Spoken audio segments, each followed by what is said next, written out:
안녕하세요. 범죄 미스터리 사건을 다루는 채널에 오신 여러분 환영합니다.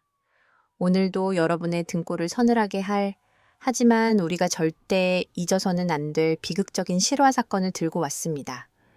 여러분, 사람이 사람을 얼마나 잔혹하게 대할 수 있다고 생각하시나요? 단돈 몇 달 치의 월급 때문에 20명의 목숨을 앗아간 한 남자의 광기. 오늘 그 잔혹한 진실의 문을 열어보겠습니다. 평화롭기만 하던 한국의 한 작은 시골 마을, 그곳의 공기는 유난히 무거웠습니다. 마을 끝자락에 위치한 대규모 돼지 농장에서 풍겨오는 악취는 평소와는 달랐습니다.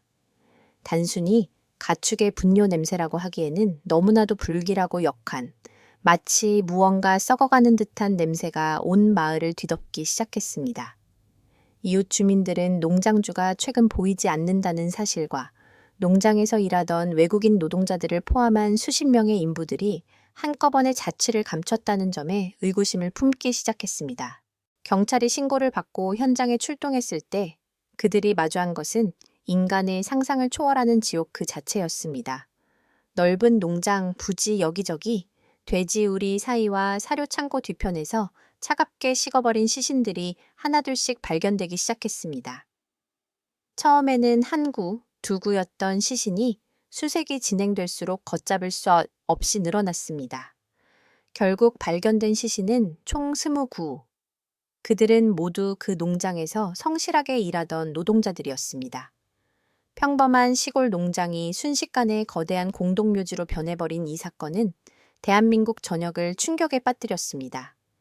현장에 도착한 감식 반원들조차 고개를 돌릴 정도로 처참했던 그날의 풍경, 그리고 시신들 곁에 흩어져 있던 주인 없는 신발과 작업복들은 그들이 죽음의 순간에 느꼈을 공포를 고스란히 전해주고 있었습니다. 하지만 가장 소름 끼치는 사실은 이들의 죽음이 우연한 사고나 전염병이 아니었다는 점입니다. 경찰은 현장을 조사하던 중 사료통과 식당에 남아있던 음식물에서 치명적인 독극물 성분을 검출해냈습니다. 누군가 계획적으로 그들의 식사에 손을 댄 것이 분명했습니다. 범인은 누구였을까요? 왜 그는 자신을 위해 일하던 이들을 이토록 처참하게 살해해야만 했을까요? 수사가 진행될수록 모든 화살은 단 한 사람, 농장의 주인인 박 씨를 향하고 있었습니다. 그는 사건 직후 이미 행방을 감춘 상태였습니다. 단지 석 달 치에 밀린 임금을 주기 싫다는 이유만으로 인간의 탈을 쓰고 차마 해서는 안 될 선택을 한 그 남자의 이야기는 이제부터 시작됩니다. 20명의 무고한 생명을 앗아간 광기 어린 살인마와의 1년간의 추격전, 그 서막을 지금 바로 확인해 보시죠. 사건이 벌어지기 전 이 농장은 겉으로 보기에는 아주 평범하고 활기찬 곳이었습니다. 수천 마리의 돼지들이 울음소리를 내고 20명의 젊고 성실한 일꾼들이 매일 아침 일찍 일어나 분주하게 움직이던 곳이었죠. 하지만 그 활기찬 겉모습 뒤에는 서서히 골마 터지기 시작한 거대한 갈등의 씨앗이 숨겨져 있었습니다. 농장주 박 씨는 처음부터 악마는 아니었습니다. 마을 사람들의 기억 속에서 그는 그저 평범하고 조금은 무뚝뚝한 중년 사내에 불과했습니다. 하지만 사업 규모를 무리하게 확장하면서 박 씨의 성격은 날카롭게 변하기 시작했습니다. 사료값은 폭등하고 가축들의 전염병 우려로 인해 박 씨는 극심한 스트레스에 시달렸습니다. 그 스트레스의 화살은 고스란히 농장에서 일하는 노동자들에게 향했습니다. 일꾼들은 대부분 가족을 먹여 살리기 위해 타지에서 온 외국인 노동자들과 형편이 어려운 현지 청년들이었습니다. 그들에게 이 농장은 유일한 생계 수단이자 삶의 희망이었습니다. 하지만 박 씨는 그들의 땀방울을 가볍게 여겼습니다. 처음 한 달, 임금이 밀리기 시작했을 때 노동자들은 그저 사정이 어렵겠거니 하며 참고 기다렸습니다. 박 씨는 그들에게 조금만 기다리면 보너스까지 챙겨주겠다며 달콤한 거짓말로 안심시켰습니다. 하지만 2달이 지나고 3달째에 접어들자 상황은 심각해졌습니다. 고향에 있는 가족에게 돈을 보내야 하는 노동자들은 한계에 다다랐습니다. 사장님, 제발 돈을 조금이라도 주십시오. 아이가 아파서 병원비가 필요합니다. 라고 애원하는 이도 있었고, 더 이상은 일을 할 수 없다며 항의하는 이도 생겨났습니다. 그러나 박 씨의 반응은 냉담했습니다. 그는 오히려 그들을 향해 고함을 치며 일하기 싫으면 당장 나가라고 협박했습니다. 하지만 그들이 나갈 수 없다는 사실을 박 씨는 누구보다 잘 알고 있었습니다. 비자 문제나 경제적 빈곤 때문에 그들은 박 씨의 쇠창살 없는 감옥에 갇힌 꼴이었습니다. 농장의 분위기는 급격히 얼어붙었습니다. 노동자들 사이에서는 밤마다 낮은 목소리로 불만이 터져 나왔고, 박 씨는 자신의 방에서 그들의 소리를 들으며 증오심을 키워갔습니다. 그는 이들을 노동자가 아닌 자신의 돈을 뺏어가는 적이자 장애물로 여기기 시작했습니다. 이것들만 없으면, 이들에게 줄 돈만 아끼면 내가 다시 일어설 수 있을 텐데 라는 위험한 생각이 그의 머릿속을 지배하기 시작했습니다. 박 씨는 매일 밤 술에 의지하며 어두운 계획을 세우기 시작했습니다. 단순히 해고하는 것으로는 부족했습니다. 그들이 떠난 뒤에도 임금을 요구하며 경찰에 신고할 것이라는 공포가 그를 잠식했습니다. 박 씨에게는 그들을 영원히 입 다물게 할 방법이 필요했습니다. 이제 농장의 창고 안에는 사료 대신 치명적인 농약과 독극물 병들이 하나둘씩 쌓이기 시작했습니다. 아무것도 모르는 노동자들은 평소처럼 고된 하루를 마치고 함께 모여 식사를 준비했습니다. 그것이 자신들의 마지막 식사가 될 줄은 꿈에도 모른 채 말입니다. 박 씨는 창문을 통해 그들의 뒷모습을 바라보며 싸늘한 미소를 지었습니다. 인간으로서의 최소한의 양심이 사라진 자리에는 오직 자신의 이익을 지키겠다는 광기 어린 집착만이 남았습니다. 이제 운명의 그날이 다가오고 있었습니다. 평화로웠던 저녁 식사 시간이 잔혹한 학살의 현장으로 변하기 직전의 폭풍 전야와 같은 시간이었습니다. 드디어 운명의 그날 밤이 찾아왔습니다.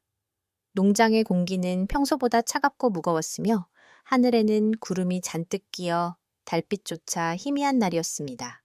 하루 종일 뙤약볕 아래에서 고된 노동을 마친 20명의 일꾼은 지친 몸을 이끌고 식당으로 모여들었습니다. 그들은 서로의 어깨를 다독이며 오늘 하루도 무사히 끝났다는 안도감에 젖어 있었죠. 밀린 임금 때문에 마음 한구석은 무거웠지만 곧 돈을 받을 수 있을 거라는 박 씨의 거짓 약속을 믿고 내일을 꿈꾸고 있었습니다. 식당 안에서는 평소처럼 찌개 냄새와 밥 짓는 냄새가 피어올랐고, 고향에 있는 가족들 이야기를 나누며 소박한 웃음꽃이 피어났습니다. 하지만 그 시각, 식당 밖 어둠 속에서는 농장주 박 씨가 섬뜩한 눈빛으로 그들을 지켜보고 있었습니다. 그의 손에는 든 이미 치명적인 농약과 독극물이 섞인 가루가 들려 있었습니다. 박 씨는 모두가 식사에 집중하는 틈을 타 주방 한편에 놓인 대형 국솥과 공동 식수통에 조용히 다가갔습니다. 그는 망설임 없이 독극물을 쏟아부었습니다. 그것은 단순한 범죄가 아니라 자신을 믿고 따르던 사람들을 향한 비겁하고도 잔혹한 처형이었습니다. 독극물이 섞인 구기 일꾼들의 식탁 위로 차례차례 배달되었습니다. 아무것도 모르는 사람들은 허기를 채우기 위해 허겁지겁 국을 들이켰습니다. 오늘따라 국맛이 좀 이상하지 않아? 누군가 나지막이 말했지만 너무 피곤했던 나머지 다들 대수롭지 않게 넘겼습니다. 그러나 불과 몇 분 뒤 평화롭던 식당은 순식간에 비명과 신음이 가득한 아수라장으로 변했습니다. 가장 먼저 국을 많이 마신 젊은 일꾼이 가슴을 움켜쥐며 바닥으로 쓰러졌습니다. 입가에는 거품이 일었고 온몸을 비정상적으로 뒤틀며 고통을 호소했습니다. 이를 지켜보던 동료들이 놀라 달려가려는 찰나, 여기저기서 숟가락 떨어지는 소리와 함께 사람들이 썰물처럼 쓰러지기 시작했습니다. 식당은 순식간에 공포의 도가니가 되었습니다. 독기운이 온몸으로 퍼져나가며 숨을 쉬지 못하는 고통 속에서 누군가는 문을 향해 기어갔고 누군가는 살려달라며 동료의 옷자락을 붙잡았습니다. 하지만 독극물은 너무나 강력했고 치명적이었습니다. 20명의 건장한 남성들이 손을 쓸 틈도 없이 차가운 바닥 위에서 생명의 불꽃을 잃어갔습니다. 그들의 눈동자에는 죽기 직전 마주한 배신감과 공포, 그리고 고향에 두고 온 가족들에 대한 그리움이 서려 있었습니다. 박 씨는 제 식당 문틈으로 이 모든 광경을 지켜보고 있었습니다. 비명이 잦아들고 적막이 찾아올 때까지 그는 단 한 발자국도 움직이지 않았습니다. 20명의 목숨이 끊어지는 소리를 마치 기계 소음처럼 무심하게 듣고 있었던 것입니다. 마침내 식당 안이 묘지처럼 조용해지자 박 씨는 천천히 안으로 들어섰습니다. 시신들이 여기저기 엉겨붙어 있는 처참한 현장 앞에서도 그는 눈 하나 깜짝하지 않았습니다. 오히려 그가 먼저 한 일은 죽은 이들의 주머니를 뒤져 신분증과 소지품을 챙기는 것이었습니다. 임금을 주지 않아도 된다는 안도감이 그의 일그러진 얼굴에 스쳐 지나갔습니다. 그는 곧바로 시신들을 농장 구석구석으로 옮기기 시작했습니다. 어떤 시신은 사료더미 아래에, 어떤 시신은 분뇨 탱크 근처에 버려졌습니다. 광기에 사로잡힌 박 씨는 밤새도록 이 끔찍한 작업을 이어갔습니다. 평소 성실했던 일꾼들의 흔적을 지우기 위해 그는 마치 쓰레기를 치우듯 시신들을 다뤘습니다. 날이 밝아오자 농장은 다시 평소와 다름없는 정적에 휩싸였습니다. 하지만 그 정적 아래에는 20구의 원혼이 깃든 피비린내가 진동하고 있었습니다. 박 씨는 이제 자신의 흔적을 지우고 도주할 준비를 마쳤습니다. 인면수심의 범죄를 저지른 살인마의 도주극이 시작되는 순간이었습니다. 날이 밝아오자 농장은 평소와 다름없는 평온한 모습으로 위장되었습니다. 하지만 그 고요함은 폭풍전야와 같았습니다. 박 씨는 밤새도록 시신들을 농장 구석구석으로 옮기며 흔적을 지우려 애썼습니다. 어떤 시신은 사료 포대 더미 아래에 깊숙이 밀어넣었고 어떤 시신은 인적이 드문 폐창고의 바닥 아래를 파헤쳐 묻었습니다.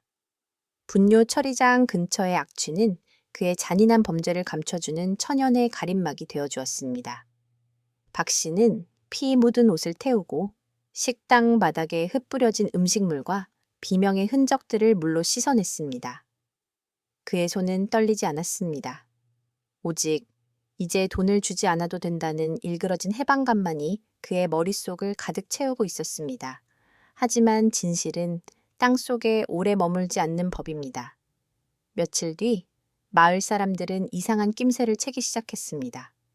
매일 아침 트럭을 타고 일터로 향하던 20명의 일꾼이 단 한 명도 보이지 않았기 때문입니다.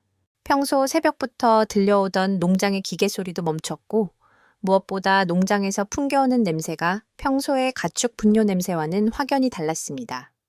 코끝을 찌르는 부패한 냄새가 바람을 타고 마을 어귀까지 흘러들어왔습니다. 마을 이장이 농장을 방문했을 때 박 씨는 대문조차 열어주지 않은 채 일꾼들이 임금이 밀렸다고 다 같이 야반도주를 했다 하며 신경질적으로 소리를 질렀습니다.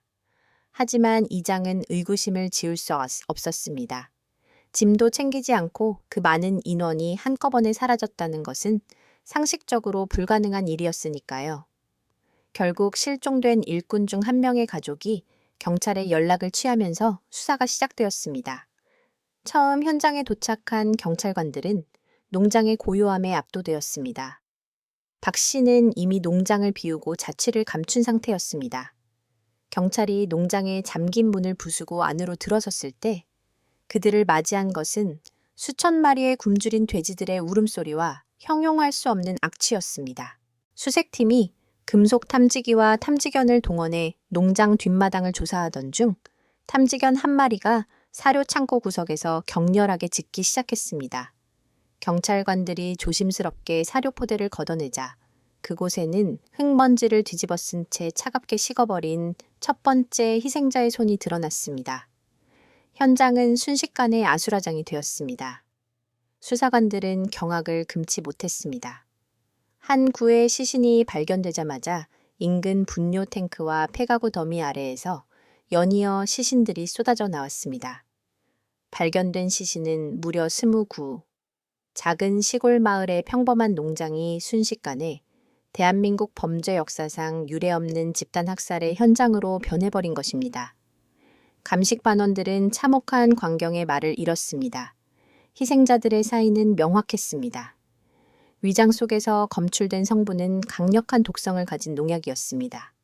박 씨는 그들이 가장 무방비한 상태인 식사 시간을 노려 치명적인 덫을 놓았던 것입니다. 경찰은 즉시 전국에 지명수배를 내리고 박 씨의 행방을 쫓기 시작했습니다. 하지만 계획적인 범죄였던 만큼 박 씨는 이미 휴대전화를 끄고 모든 금융거래를 중단한 채 어둠 속으로 숨어버린 뒤였습니다. 언론은 연일 이 농장주 집단 살인 사건을 대대적으로 보도하며 한국 사회를 충격에 빠뜨렸습니다. 사람들은 분노했습니다. 단지 돈 몇 푼 때문에 인간이 어떻게 이토록 잔인해질 수 있는지, 그리고 사라진 살인마는 지금 어디에서 숨을 쉬고 있는지 전국이 공포에 떨기 시작했습니다.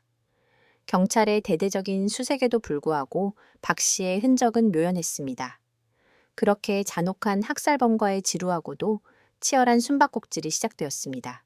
경찰의 대대적인 수색에도 불구하고 박 씨는 마치 연기처럼 사라져버렸습니다. 전국에 지명수배 전단이 뿌려지고 TV 뉴스에서는 매시간 그의 얼굴이 보도되었지만 그는 단 한 차례의 신용카드 사용 기록도 휴대전화 신호도 남기지 않았습니다. 철저히 계산된 도주였습니다. 박 씨는 농장을 떠나기 전 미리 챙겨둔 거액의 현금을 품에 안고 산속 깊은 곳과 연고가 없는 타지방의 공사 현장을 전전했습니다.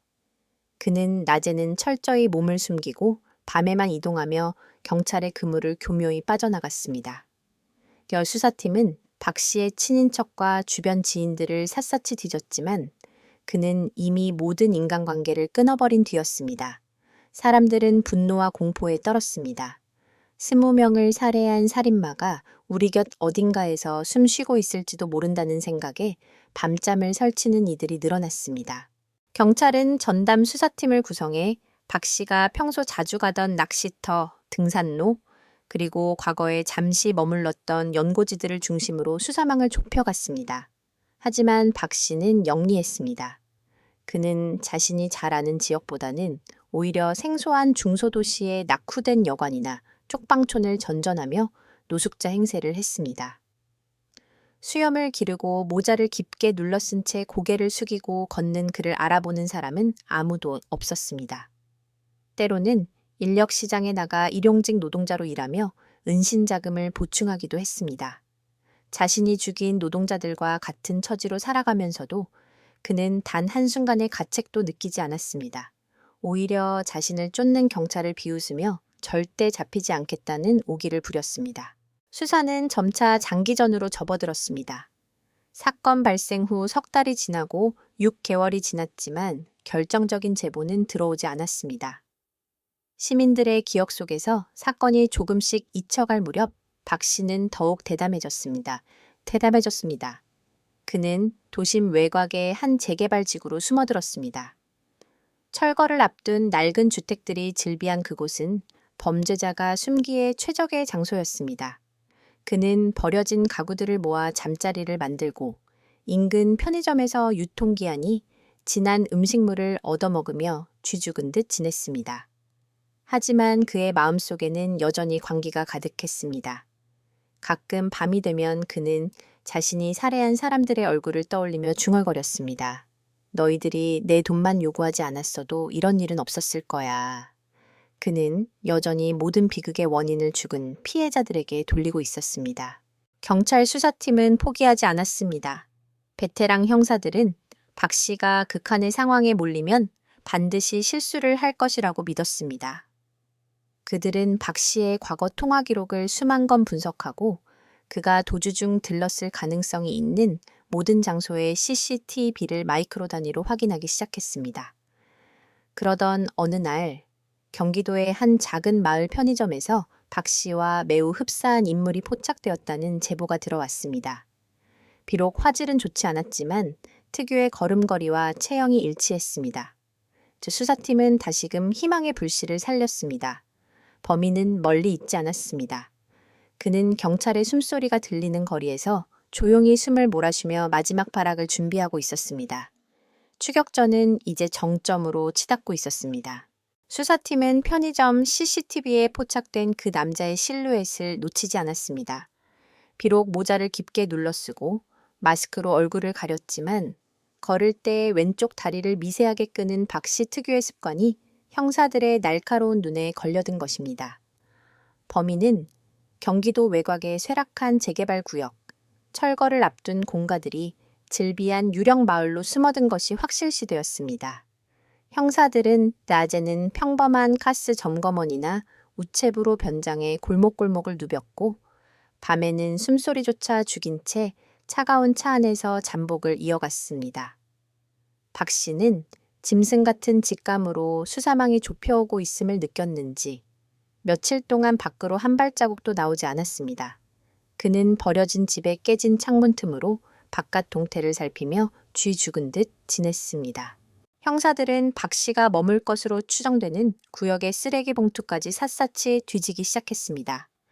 그러던 중 인근 슈퍼마켓에서 도난당한 유통기한 지난 빵 봉지와 소주병들이 특정 폐가 근처에서 발견되었습니다.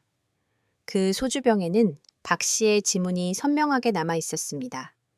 1년간의 기나긴 숨바꼭질이 끝을 향해 가고 있었습니다.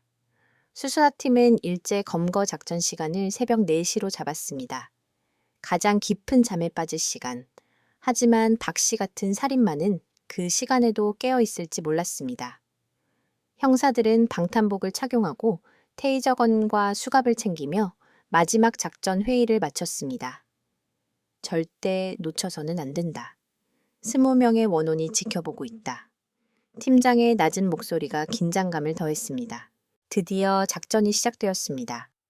수사대원들은 어둠을 틈타 박 씨가 숨어 있는 것으로 추정되는 2층짜리 낡은 벽돌집을 포위했습니다. 마당에는 잡초가 무성했고 대문은 삐걱거리는 소리를 내며 위태롭게 달려 있었습니다. 경찰이 담벼락을 넘어 마당으로 진입하는 순간 집안에서 무거운 물체가 바닥을 끄는 소리가 들렸습니다. 박 씨도 누군가 왔음을 눈치챈 것입니다. 경찰이다. 박공공, 너는 포위됐다. 순순히 투항하라. 외침과 동시에 경찰이 현관문을 박차고 들어갔습니다. 집안은 썩은 음식물 쓰레기와 악취로 가득했습니다. 박 씨는 구석에서 날카로운 식칼을 휘두르며 발악했습니다. 가까이 오지 마! 다 죽여버릴 거야! 그의 눈은 이미 이성을 잃은 짐승의 눈이었습니다. 1년 동안 어둠 속에서 지내온 그의 모습은 초라하기 그지없었지만 그 안에 깃든 살이만큼은 여전히 섬뜩했습니다. 경찰은 침착하게 거리를 유지하며 그를 압박했습니다. 좁은 방 안에서 대치 상황이 이어졌습니다. 박 씨는 창문을 통해 뛰어내리려 시도했지만 이미 뒤뜰까지 포위한 경찰들에게 가로막혔습니다. 결국 경찰이 쏜 테이저건이 박 씨의 등에 명중했고 그는 비명을 지르며 바닥으로 쓰러졌습니다. 수갑이 채워지는 순간 박 씨는 허탈한 듯 웃음을 터뜨렸습니다. 겨우 잡았네. 그가 내뱉은 첫 마디는 반성이 아닌 도망자 생활의 끝에 대한 기묘한 해방감이었습니다. 박 씨가 수갑을 찬 채 경찰서로 압송되는 장면은 전국으로 생중계되었습니다. 1년 전 대한민국을 공포로 몰아넣었던 그 잔혹한 살인마의 얼굴이 마침내 세상에 드러난 순간이었습니다. 초췌한 모습이었지만 카메라를 응시하는 그의 눈빛만큼은 여전히 차갑고 섬뜩했습니다. 취조실의 무거운 공기 속에서 형사들은 박 씨를 마주보고 앉았습니다. 수십 건에 달하는 피해자들의 기록과 현장 사진들이 책상 위에 펼쳐졌습니다. 하지만 박 씨는 태연했습니다. 그는 형사가 내미는 따뜻한 커피를 한 모금 들이키더니 마치 남의 이야기를 하듯 입을 열기 시작했습니다. 그놈들이 먼저 나를 배신한 겁니다. 그가 내뱉은 첫 마디는 취조실 안의 모든 이들을 경악하게 만들었습니다. 박 씨의 주장은 황당하기 그지없었습니다. 그는 자신이 일꾼들을 죽인 것이 아니라 일꾼들이 자신을 죽이려 했기에 어쩔 수 없이 먼저 손을 쓴 것이라며 궤변을 늘어놓았습니다. 석 달치? 월급? 그게 뭐라고 나를 협박합니까? 내가 그동안 먹여주고 재워준 은혜는 생각지도 않고 경찰에 신고하겠네, 어쩌네 하면서 내 뒤통수를 치려고 하더군요. 박 씨의 목소리에는 미안함이나 가책이라고는 찾아볼 수 없었습니다. 오히려 자신이 피해자라는 식의 태도를 고수했습니다. 형사가 피해자 20명의 사진을 하나하나 보여주며 이름을 부를 때도 그는 눈 하나 깜짝하지 않았습니다. 이 친구는 고향에 보낼 돈 때문에 잠도 안 자고 일했다는데 기억나나? 형사의 질문에 박 씨는 비웃음 섞인 말투로 대답했습니다. 돈독이 오른 놈들이었죠? 죽을 때도 돈 타령이나 했을 겁니다. 수사관들은 박 씨의 철저한 소시오패스적 성향에 혀를 내둘렀습니다. 그는 범행 전날 근처 농약방에서 치명적인 독극물을 구입하며 주인이 의심하지 않도록 쥐가 너무 많아서 창고를 소독해야 한다고 거짓말을 했던 사실도 순순히 털어놓았습니다. 범행 당일 그는 일꾼들이 평소보다 더 열심히 일하는 모습을 보며 속으로 비웃었다고 했습니다. 오늘이 마지막 만찬인 줄도 모르고 바보같이 일만 하는구나 라고 생각했다는 그의 진술은 듣는 이들의 피를 얼어붙게 했습니다. 박 씨는 독극물을 섞는 순간에도 손이 떨리지 않았다고 강조했습니다. 오히려 그 과정이 마치 귀찮은 해충을 박멸하는 것처럼 느껴졌다고 말했습니다. 그는 시신을 유기하는 과정에서도 소름 끼치는 치밀함을 보였습니다. 돼지우리 근처는 원래 냄새가 심하니까 거기 묻어두면 아무도 모를 줄 알았죠. 실제로 1년이나 안 잡혔지 않습니까? 박 씨는 자신의 범행이 완벽했다고 믿고 있었습니다. 경찰은 박 씨가 도주 중에 작성했던 일기장도 확보했습니다. 그 안에는 도망쳐 다니는 동안 느꼈던 공포보다는 자신을 쫓는 경찰에 대한 조롱과 언젠가 다시 돌아가 농장을 재건하겠다는 망상적인 계획들이 빼곡히 적혀 있었습니다. 그는 끝까지 자신의 죄를 뉘우치지 않았습니다. 20명의 소중한 생명을 앗아가고도 오직 자신의 안위와 돈만을 걱정하는 그의 모습은 인간의 탈을 쓴 악마 그 자체였습니다. 수사는 이제 박 씨의 단독 범행 여부와 더불어 구체적인 독극물 입수 경로를 재확인하는 단계로 접어들었습니다. 검찰로 송치된 박 씨는 법정에 서기 전까지도 자신의 안위만을 걱정하며 호와 변호인을 선임하려는 움직임을 보였습니다. 하지만 그의 잔혹한 범죄 사실이 낱낱이 공개되자 그 어떤 변호사도 선뜻 그의 변호를 맡으려 하지 않았습니다. 결국 국선 변호인이 선임된 가운데 첫 재판이 열렸습니다. 법정 안은 사건의 잔혹한 만큼이나 무거운 침묵과 슬픔으로 가득 찼습니다. 방청석에는 한국으로 급히 입국한 외국인 노동자들의 유가족들과 홀로 남겨진 한국인 청년 일꾼들의 부모들이 자리를 메웠습니다. 그들은 가슴에 고인의 영정 사진을 품은 채 피고인석에 앉아 있는 박 씨를 증오와 슬픔이 뒤섞인 눈빛으로 바라보았습니다. 재판이 시작되고 검사가 피해자 20명의 이름을 하나하나 호명할 때마다 법정 여기저기서 참았던 울음소리가 터져 나왔습니다. 이 20명의 청년은 누군가의 귀한 아들이었고 한 가정의 든든한 가장이었습니다. 단지 땀 흘려 일한 대가를 요구했다는 이유만으로 이들은 차가운 농장 구석에서 생을 마감해야 했습니다. 검사의 목소리는 떨리고 있었습니다. 피해자 중 한 명이었던 25살의 청년은 결혼을 앞두고 예물 비용을 마련하기 위해 휴일도 없이 일했던 것으로 드러났습니다. 또 다른 외국인 노동자는 고향에 계신 어머니의 수술비를 보내기 위해 자신의 식비까지 아껴가며 박 씨의 농장에서 버텼습니다. 그들이 남긴 유품 속에는 고향 가족에게 보내지 못한 편지와 낡은 지갑, 그리고 가족 사진만이 덩그러니 남아 있었습니다. 유가족 증인 신문 순서가 되자 한 노모가 비틀거리는 몸을 이끌고 증언대에 섰습니다. 그녀는 박 씨를 향해 피 맺힌 절규를 쏟아냈습니다. 내 아들이 당신에게 무슨 죽을 죄를 졌기에 그렇게 보냈나? 그저 일한 만큼만 달라고 한 게 죽어야 할 이유였나? 하지만 박 씨는 고개를 푹 숙인 채 아무런 대답도 하지 않았습니다. 반성의 기미를 기대했던 유가족들은 그의 뻔뻔한 침묵에 더욱 분노했습니다. 변호인 측은 박 씨가 사업 실패로 인한 극도의 스트레스와 우울증으로 인해 심신미약 상태였다고 주장하며 감형을 시도했습니다. 하지만 법의 잣대는 냉정했습니다. 검찰은 박 씨가 범행 전 독극물을 치밀하게 준비했고 범행 후 시신을 조직적으로 은닉했으며 1년간 계획적으로 도주했다는 점을 들어 심신미약 주장을 정면으로 반박했습니다. 재판 과정에서 드러난 농장의 실상은 더욱 충격적이었습니다. 박 씨는 일꾼들이 도망가지 못하도록 여권을 압수하거나 숙소 문을 외부에서 잠그는 등 비인간적인 대우를 일삼아 왔음이 밝혀졌습니다. 그는 일꾼들을 인간이 아닌 자신의 부를 축적하기 위한 도구로만 여겼던 것입니다. 증거 조사 과정에서 박 씨가 범행 직후 자신의 통계 계좌를 확인하며 미지급 임금만큼의 돈이 굳었다며 쾌재를 불렀던 정황이 드러나자 법정은 다시 한번 충격에 휩싸였습니다. 인간의 생명 가치를 오로지 돈으로만 환산했던 박 씨의 비뚤어진 가치관은 현대 사회가 마주한 가장 추악한 단면이었습니다. 재판이 진행될수록 박 씨에 대한 엄벌을 촉구하는 여론은 들불처럼 번져나갔습니다. 수천 명의 시민이 탄원서에 서명하며 고인들의 넋을 기리고 정의가 실현되기를 간절히 바랐습니다. 재판이 막바지에 다다르자 법정의 공기는 터질 듯한 긴장감으로 가득 찼습니다. 검찰의 최종 구형이 있는 날, 검사는 떨리는 손으로 공소장을 읽어 내려갔습니다. 피고인 박 씨는 자신의 경제적 이득을 위해 인간으로서 차마 상상할 수 없는 잔혹한 범죄를 저질렀습니다.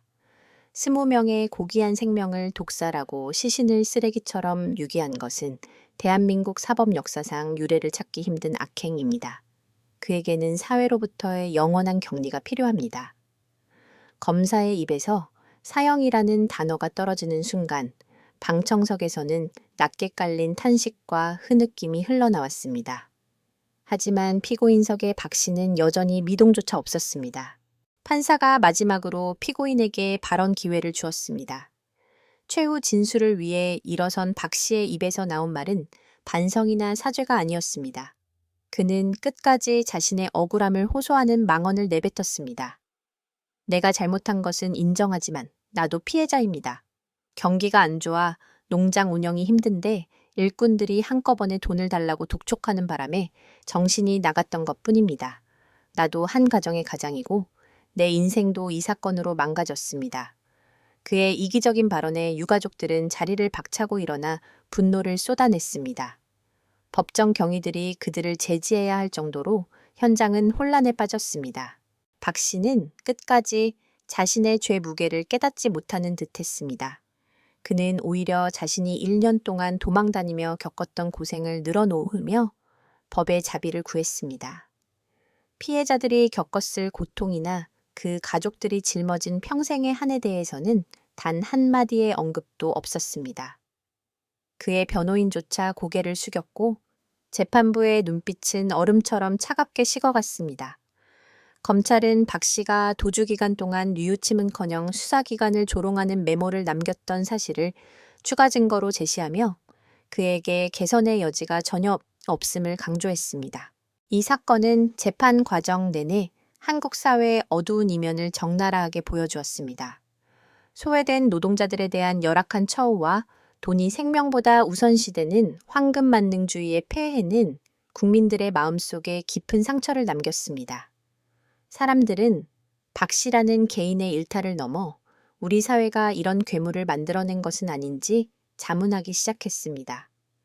선고일이 다가올수록 법원 앞에는 박 씨의 법정 최고형을 요구하는 시민들의 촛불이 하나둘씩 켜졌습니다.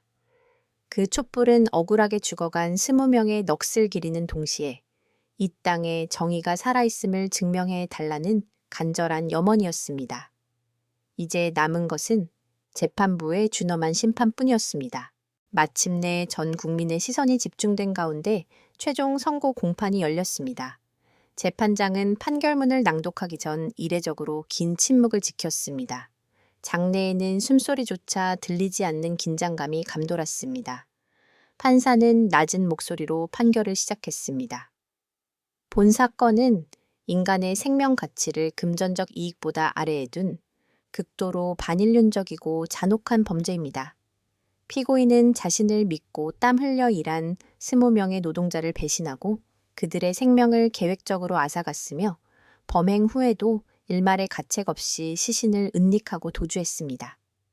판사의 목소리는 단호했습니다. 재판부는 박 씨 측이 주장한 심신미약과 경제적 공응을 전혀 인정하지 않았습니다. 오히려 죄질이 너무나 불량하여 사회로부터 영구히 격리하는 것이 사법 정의에 부합한다고 판단했습니다. 피고인 박 씨에게 법정 최고형인 사형을 선고한다. 사형 선고가 내려지는 순간 법정은 통곡의 바다가 되었습니다. 유가족들은 서로를 붙잡고 오열했으며 일부는 하늘을 향해 고인의 이름을 부르짖었습니다. 박 씨는 선고 직후 다리에 힘이 풀린 듯 주저앉았으나 끝내 눈물 한 방울 흘리지 않았습니다. 이 사건은 한국 사회에 거대한 파장을 일으켰습니다. 단순히 한 범죄자의 일탈로 치부하기에는 우리 사회의 노동 현장이 얼마나 취약했는지를 여실히 보여주었기 때문입니다. 사건 이후 농축산업계의 노동 환경에 대한 전수조사가 실시되었고 외국인 노동자 및 일용직 근로자들의 인권을 보호하기 위한 법안들이 앞다투어 상정되었습니다. 돈이라는 가치가 사람이라는 가치를 압도할 때 얼마나 끔찍한 괴물이 탄생할 수 있는지 우리는 박 씨라는 인물을 통해 뼈아픈 교훈을 얻었습니다. 20명의 희생자가 묻혔던 그 농장 부지에는 현재 작은 추모비가 세워졌습니다.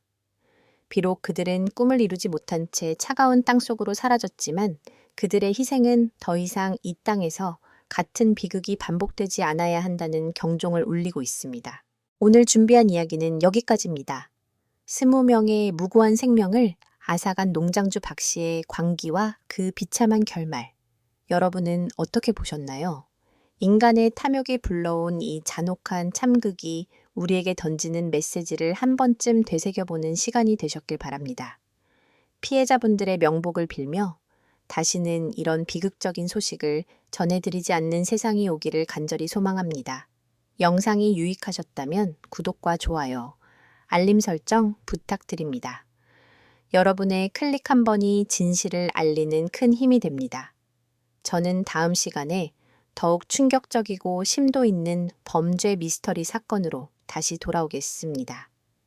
다음 영상에서는 세상을 떠들썩하게 했던 도심 속 사라진 아이들 편을 다룰 예정이니 많은 기대 부탁드립니다. 시청해 주셔서 감사합니다.